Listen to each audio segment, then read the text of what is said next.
I'll pitch with you, Sam, while Dean's sorting his stuff out. I don't show up on the thing anyway, even when you talk to me. They only hear my voice. All right. You sound very quiet, though. Turn your volume up. Sound very muffled. That's weird. I'm here. I'm all on. Now you're better. Yeah. As I said, it's a shitty iPhone 6S. That's what I got.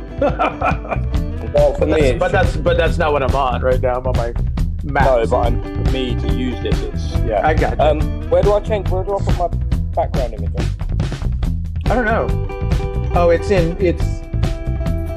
somewhere in Zoom. If you click the upper right hand, there's a lets you change.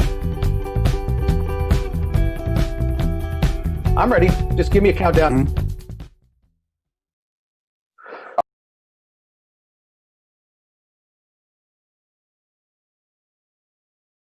Bellerin!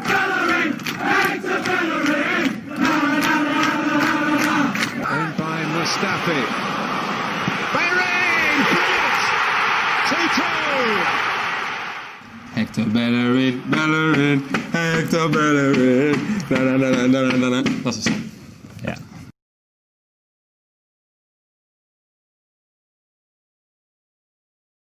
Welcome, everybody, to Saved by the Bellerin, the Arsenal football webcast here on the Sports Talk Light Network. I'm Raphael, joined this week, slightly smaller group. Dean is with us as usual, and we welcome Sam back to the pod. Welcome back, Sam. Thank you, mate. Always good to be here, as always. All right. A lot to discuss. We're missing, before we go on, I'd say we are missing Ryan today, but he should be rejoining us shortly.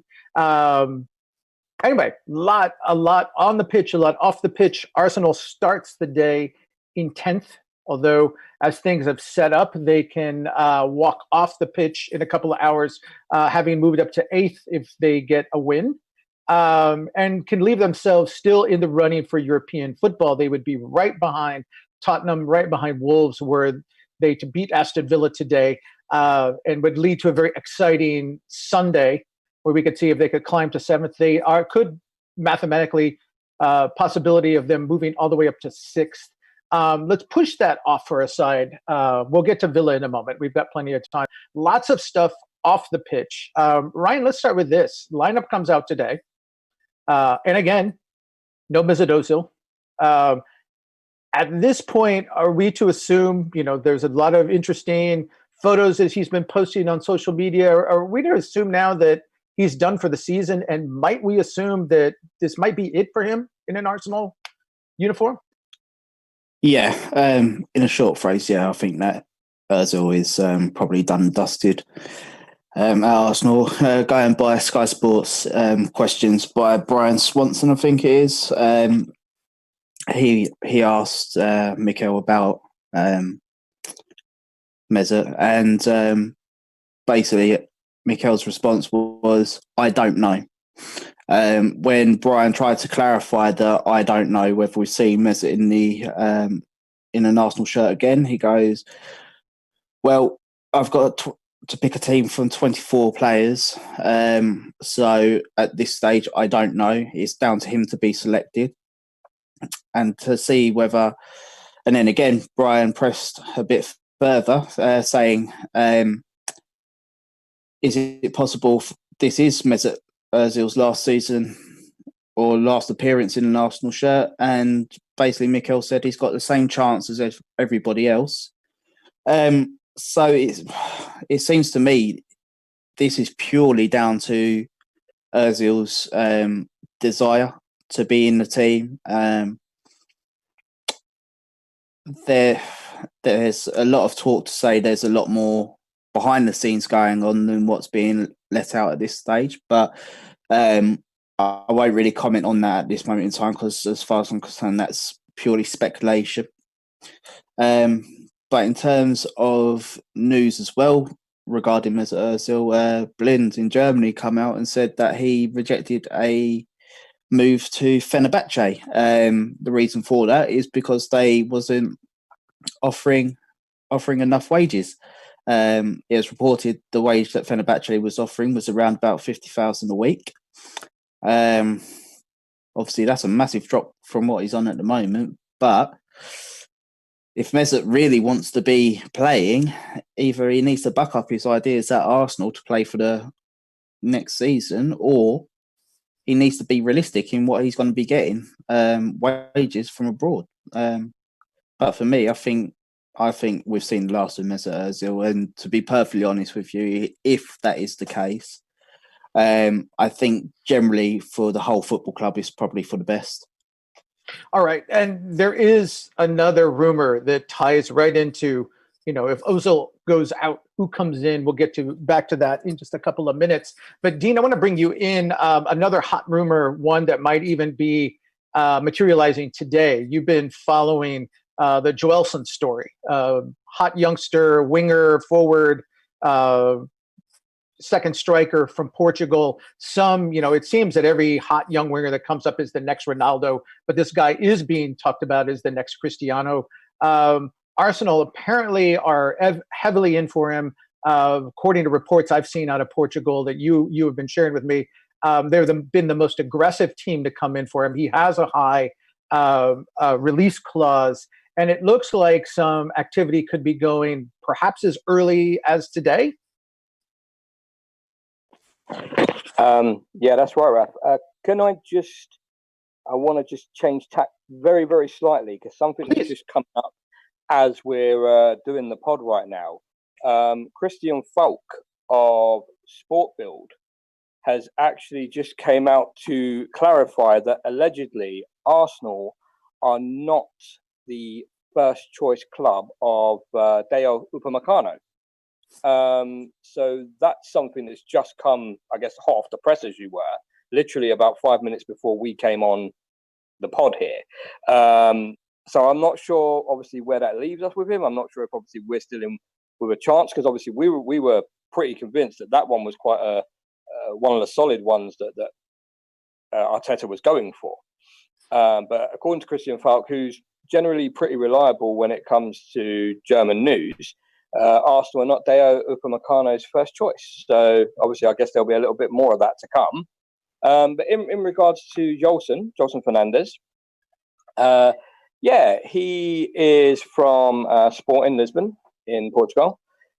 He has been likened to Cristiano, CR7. I saw a video of him yesterday, and I know people say never to really judge on what you see on sort of YouTube videos or anything like that.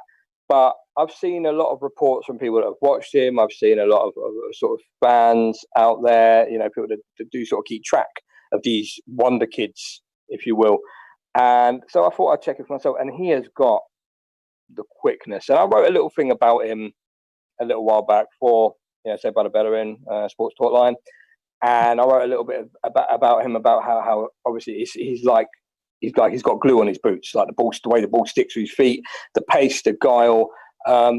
He would definitely, in my opinion, be one we would miss out on if we don't end up going for him. Very similar in the vein to Ronaldo. Wenger always said that was one of his biggest, regrets. Very similar in the vein of Bruno Fernandes, who's obviously now at United.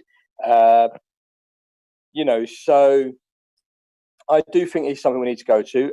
45 million euro release clause is a bit high. He is only 17 years old after all. It is a bit of a high release clause. However, as I was talking to someone about this the other day, his agent is none other than Kia Jorbishin, who we should all be familiar with by now, if we weren't already.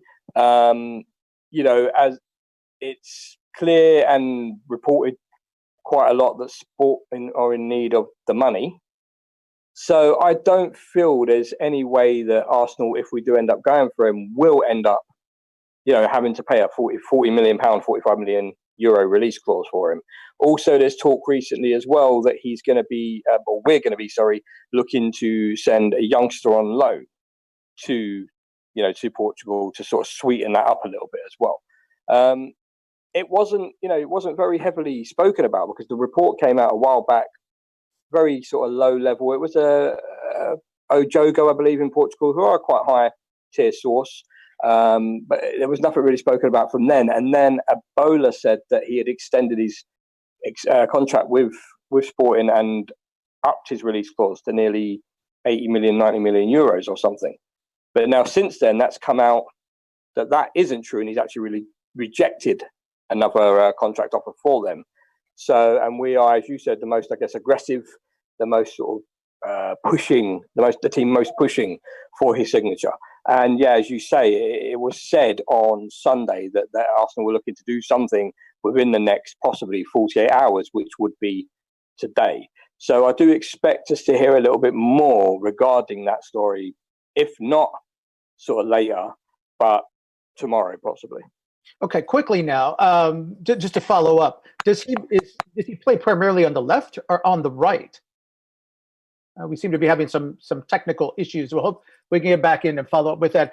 Sam, let's go back to you. While Dean sorts it out. We were talking in the first question about Ozil again possibly going out. One of the really hot rumors of the last few days, kind of bringing two stories that were independent, and now they seem to be coming together. We talked about Matteo Guendouzi also being another player on the outs with the manager, looking for a club.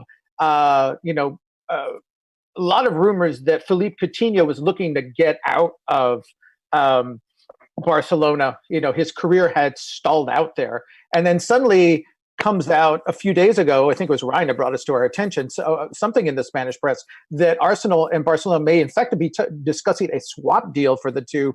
A little bit more ammo's been gained in that, just based on activity on Coutinho's social media. That seems like a logical fit. Again, if we're looking at our old number 10 going out, need somebody to fit that role coming in.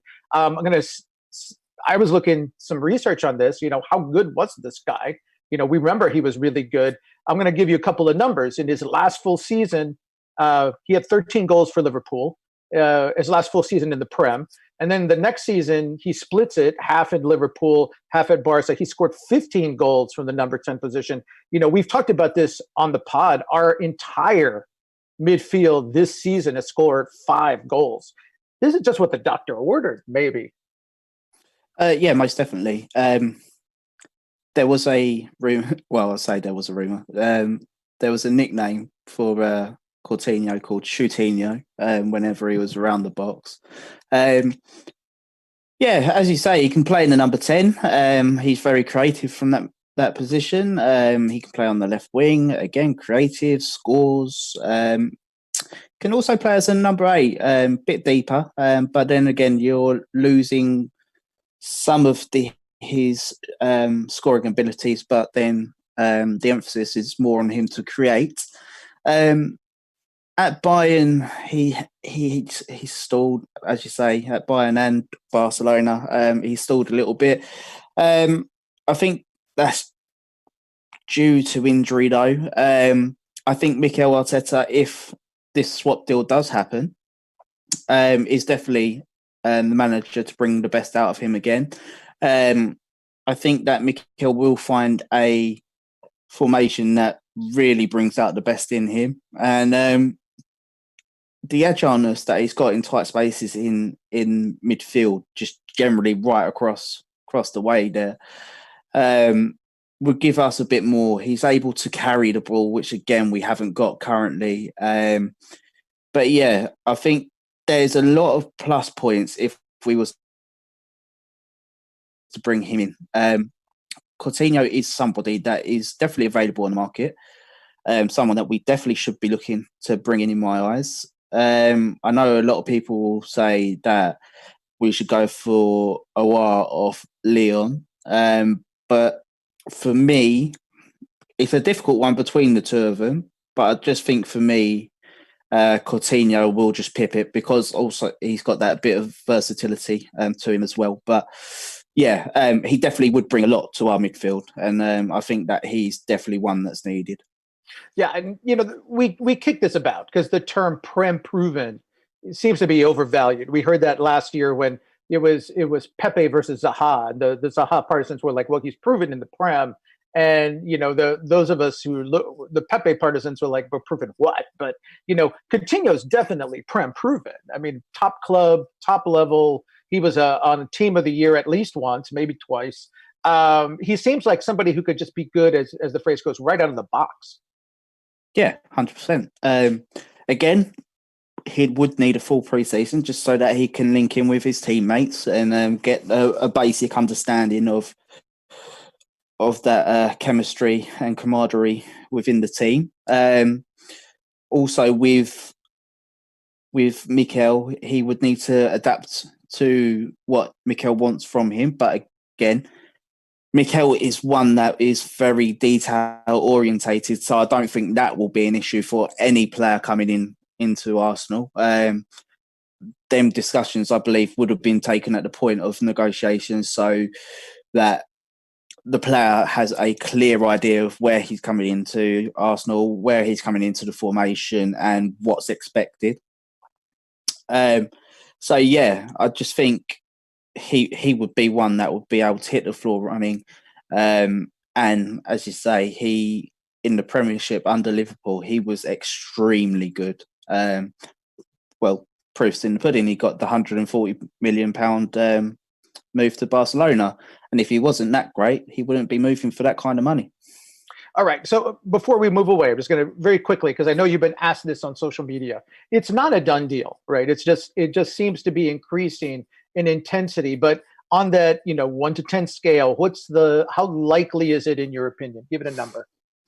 At this stage right now, I would possibly say it's probably about 7, maybe a 7.5. I think that we just need to hear that there's been an agreement between Arsenal and Barcelona regarding the swap, and then that number will shoot up to about a 9. I think possibly in the next week we may hear a little bit more regarding this, because as we know, we've got the end of the season coming up. I think it's Sunday. Yeah, Sunday. So I think possibly Sunday or Monday we'll start hearing something regarding this, in my personal opinion. But as we say, we'll have to wait and see what happens. All right. Dean, we got you back. Good to have you back. I was in the process of asking you a follow-up to your Jolson assessment. I want to bring Reiss Nelson in because we were discussing some peculiar comments or messages he's been posting on. As we were saying, Jolson's a winger, high price winger. It looks like if Arsenal's in for him, they're not paying this money to loan him out as Arsenal did with William Saliba last year. What's his dominant wing? Is he a left winger? Is he a right winger? Can he play across the front? And who's most likely to see his position threatened if Jolson were to be brought straight into the Arsenal lineup next season? This was something I was going to say earlier when we were discussing Reiss's situation in it all. Jolson can play sort of both wings, but he can also play as a second striker. I think he's predominantly left, which is where it gets kind of confusing, because obviously Reiss would be he's more of a right winger, although he's played, left. He played left in Germany, I believe, quite a bit. But with Jolson Fernandes, his kind of doppelganger, if you will, at Arsenal in terms of the young guys, in terms of where they're being played, in terms of role, would probably be someone like Willock more than Nelson, a winger who can play in that sort of false 9 / second striker role. So I don't know, but yeah, as you said, there was a little thing that Reiss had put up. If it was something along the lines of "Happy is the one who learns to wait, as he prays and never loses his patience, for God's time is the best time." And obviously, he hasn't been selected for today. It kind of blends in. Let me just clarify. He's not even on the bench, is he? No. As far as I'm aware, he hasn't. Yeah, he's not in the team at all today. So that's a bit of a strange one for me. I mean, if you were looking at the lineup, he's gone with Tierney on the bench as well, Arteta. So he's got Kolasinac back at left centre back, with Bukayo Saka at left wing back by the looks of it. And then he's got a front three of Nketiah up top with both Laka and Aubameyang on the wings. So, I mean, he's not even putting Pepe up on that right wing. And Reiss Nelson, who generally understudies for Pepe, isn't there at all.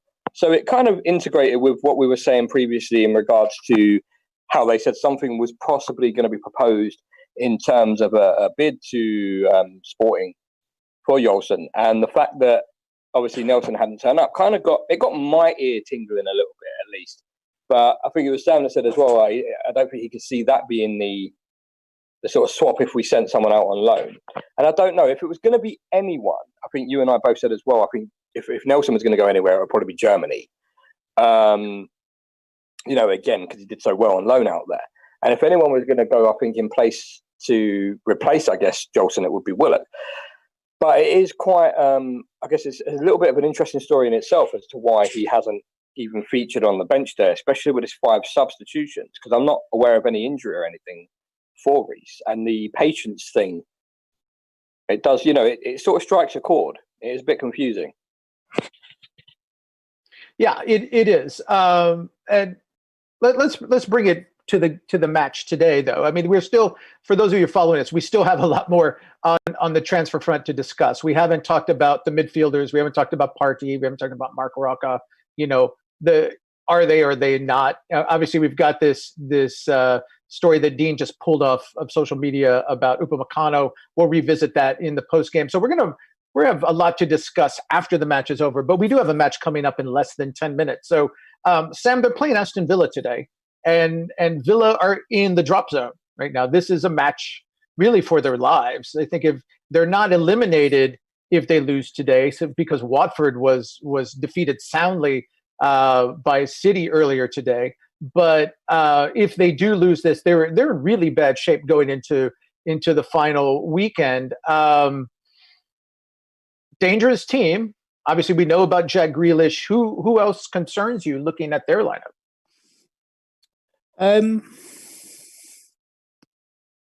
Nobody. Or are you that concerned? You don't have to be. Nobody really. Question a bit. I'd probably say Grealish is the main threat today. So I'm just having a quick glance over them again. Maybe McGuinn, I can't even speak. Douglas Luiz is somebody that seems to be a bit of an all-rounder for them. Yeah, I think, to be perfectly honest with you, I think if we score early, they'll crumble. And if they don't really get many chances, then I don't know. Villa are such a strange team. They seem to flounder through games, and they put pressure on. They don't score. Then they just don't look like they're going to score. And I know these words are going to come bite me in the bum probably at full time, but I just don't see any goal scoring threat from them, to be perfectly honest. Grealish can do as much as he can, but potentially up against the back 5, I just don't think they're going to do much to us today, to be perfectly honest. But we'll just have to wait and see. Let's flip it to Arsenal, right? Arsenal have 2 objectives today. Really, they need to win, obviously, to put themselves right on Tottenham's and Wolves' tails going into the final. Put some pressure on them going into the final weekend, because Wolves especially has a really tough match. They play Chelsea. So European football in this route is very much still available. If they beat Villa today, they beat Watford. And we saw Watford earlier today, as you said, I'll use your term, they crumbled. They went out against City and they didn't put up much of a fight. Arteta did a lot of rotation today after the City match. Obviously, that was a high press, high stress on his squad. Let's talk about some of the changes. Look at the back. Kolasinac is there on the left, Holding's on the right. And let's talk about the top. Eddie Nketiah's back. Obviously, he had the red card. He's got to be chomping at the bit. Dean was saying, and we were saying, we think he should be central with Lacazette on the right, because Lacazette and Aubameyang are both playing. We know Abba's going to start on the left. But I just saw the network posted they have Eddie playing on the wing. Does it really matter? Are these guys just going to interchange? Yeah, I think they will interchange, to be honest. But I also think that we could potentially quite easily go 4-4-2 with this formation. Have Cedric Suarez right back, with Holding and Luiz in the middle, and Kolasinac as a left back. You could potentially put Saka and Aubameyang on the wings and have Nketiah and Lacazette up top as a 4-4-2. But I think it's one of these formations. We'll set out as a 3-4-3. The front three will interchange, and I think there will be a in-game formation change, as we've seen with Arteta before. He tends to like doing that to baffle the opposition. So it'll be interesting to see what happens. I'd probably say within the first 10 to 15 minutes, but I can definitely see a formation change within the half. Okay, and I'm going to follow up with this because I was going to spit it out and I got tangled up in my own words. Not only does Arsenal need to win, if we're looking at beating a team like Wolves, Arsenal needs to score a lot of goals. They have a goal difference to make up. They can pull even on points, but right now I think they're starting 5 goals behind. So it's not just simply a matter of getting the 3 points. You got to get 3 points with style. So are you looking for pressing? Are you looking? He's obviously given himself three potential strikers up top who could all score, who can all shoot. Are we going to look for him to just jump on this team? The opposite of what we saw on the weekend? Yeah, I think so. I think this is going to be a high press, cut the passing lanes for them. So either they have to go long, and obviously, when most teams go long, the ball comes back instantly. If they try and play out, I think that, as you say, we will jump on them, do a high press. Do I see Villa's backliners being able to pass out from the back? Not really. So I think this is a game that we can definitely get a lot of goals in. I think that we will set plenty of traps out on the pitch to enable us to regain the ball and just coach Villa into making plenty of mistakes for us to counter. And also with Lacazette, Orba and Eddie up front, that's going to give any defence a big scare and a big worry. Prediction before you leave. If I toss to Dean. I'm going to go 4-0 today. Well, that was mine. Okay, well, I'll just piggyback on yours. Okay, Dean, you get the final word. We've got about 3 minutes to kick off here. Again, this looks to be, we real controlled football. Arsenal's come through that 5-game gauntlet with all the tough clubs. 2 teams now to finish the Prem season in the relegation zone. They're going to open it up today. They have to. Yeah, I think they will, definitely. We've got all this talk, though, about, looking at the likes of Grealish and John McGinn and stuff. After hearing everything just now about Upamecano, this could be a very good audition for Tyrone Mings as well, because there was them stories we were looking at him.